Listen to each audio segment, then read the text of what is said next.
What's good, everyone, and welcome back to the Water Boys channel as we are wrapping up week 6 with an exciting Monday Night Football game. But this video will be focused on the top 5 takeaways of this week's NFL action.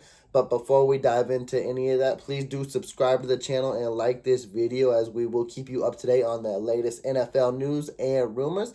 And without further ado, let's jump into number 5. Now, my 5th takeaway of this Sunday's NFL action was the Seattle Seahawks and, most importantly, Geno Smith. As you did see if you watched Sunday Night Football, the final score 23-20 Pittsburgh Steelers.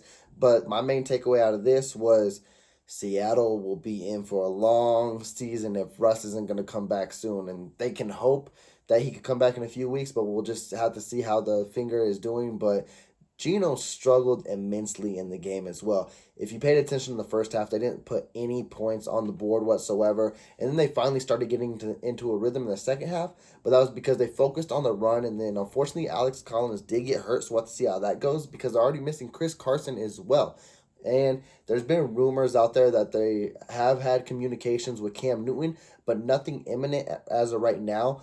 It could be something cool to see if it happens. I would, give him a call, put him on the practice squad, see how he does, have him practice, see if he can be elevated quickly. I think he's better than Geno Smith. I think he could get you a couple of wins, hopefully keep you in the playoff race. Right now, as of this week, Geno does not look like the answer. My 4th takeaway actually comes from tonight's action, which would be the Monday Night Football game, which I told you would be a crazy game. I unfortunately took the Bills, but something in me told me Tennessee was going to take it. Everyone was coming back. Julio didn't play the full game, but A.J. Brown looked good back as well. But my main takeaway, Derrick Henry. He's probably going to go down as one of the greatest all-time running backs. Just look what he's doing. I know it's still young. I know we're comparing him to a lot of the greats, but man, what he's doing is unbelievable, and he does it year in and year out. But just this is the crazy stat as well. After everyone played on Sunday, he was still leading the league by 114 yards, and he tallied up another 143 yards and 3 touchdowns. It's just like no one's going to come close to him, barring an injury, and he is looking crazy right now. He's got to be in your top 5 for MVP right now. Yes, a running back, let's see how long that goes, but Derrick Henry, if a running back's going to take it, it's going to be him, and he's going to be crazy throughout the year. So let's just see how he keeps putting up these numbers. Now, at number 3, we got another defensive player candidate this year. And if you want to, you might as well, because you might as well Trayvon Diggs. You might want to put him in the MVP category because if he keeps getting picks every game and pick sixes, I don't see how he cannot be in the running. We haven't seen it like ever. So that'd be something crazy to see. But a crazy stat that popped out to me with him is he has as many touchdowns as his brother. And Stephon plays wide receiver. You know they got to be going back and forth. You know he had to push his buttons, and that's why Stephon had to score a touchdown tonight.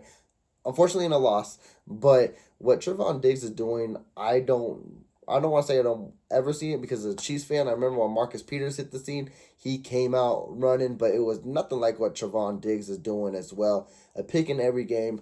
I'm excited to see how long it goes on or when it ends, but live in the moment because this is something we don't see every day, and he's killing it right now. He's definitely my defensive player of the year. For a cornerback, that's hard to say because it's usually the sacks that gets the attention, but when you get a pick every game and you throw a couple pick sixes on it, you grab an eyes. Now, my second thing that I was watching out for this Sunday and caught my eye was the AFC standings. And people are going to say, oh, because you're a Chiefs fan? No, because huge losses happened. The Bills and Chargers stumbled. The Ravens are now up on top 5-1. I did not expect that game to be how it was. Like I did say, I took them too, but I didn't expect them to blow them out like that. The Ravens looked great. They looked dominant. They used all 3 running backs. They all took over. They all had touchdowns. Chargers had no answer. And that's their hugest issue right now is they don't know how to stop the run. And in the playoffs, you need to know how to do that if you want to make that kind of stretch. But right now, I'm still going to favor in Buffalo's way just because Chargers and the Ravens have a harder schedule. Not saying they won't overcome it. They will definitely be in the playoff picture, but Buffalo, they're going to be like your New England of old. That schedule's way too easy just because the division they play in, and then they got weaker opponents on the outside. The only loss I could see him taking from here on out is against the Bucks and Tom Brady, and they could win that one as well too because the Bucks are having their issue, but that's later on down the road. We'll have to see how that goes. But right now, Buffalo's still my favorite in the AFC, but it is wide open right now. And it's so crazy because there's a lot of great teams in the AFC. So it's going to be a fun race down the stretch in November and December. And my number one take from NFL Week 6, yes, I doubted them. I should have never did it, but it's those Arizona Cardinals. They remain unbeaten. I could have probably seen them beating the Browns, but not in the fashion they did it. I thought because the coaching staff wasn't there, I thought COVID got the best of them. They were missing some players, and nope, they looked great. And Cleveland got banged up, and they continue to get worse, unfortunately. Hopefully, these injuries don't hurt them. They got a quick turnaround against Denver. Denver's not a hard opponent, but you're missing Nick Chubb, you're missing Kareem Hunt, you're missing Baker. Who knows what Jarvis is going to do, Odell.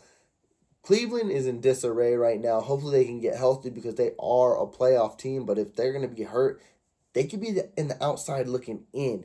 But this is about Arizona, and they keep getting better. They were hurt in the tight end position, and they get Zach Ertz.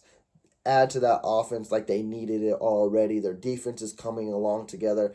Arizona might be for real. Their schedule does get harder. So, no, I don't project them to go undefeated because they got the lights of Dallas. You got to play Seattle twice. The Rams. They got a hard schedule coming up. So, they will take an L here.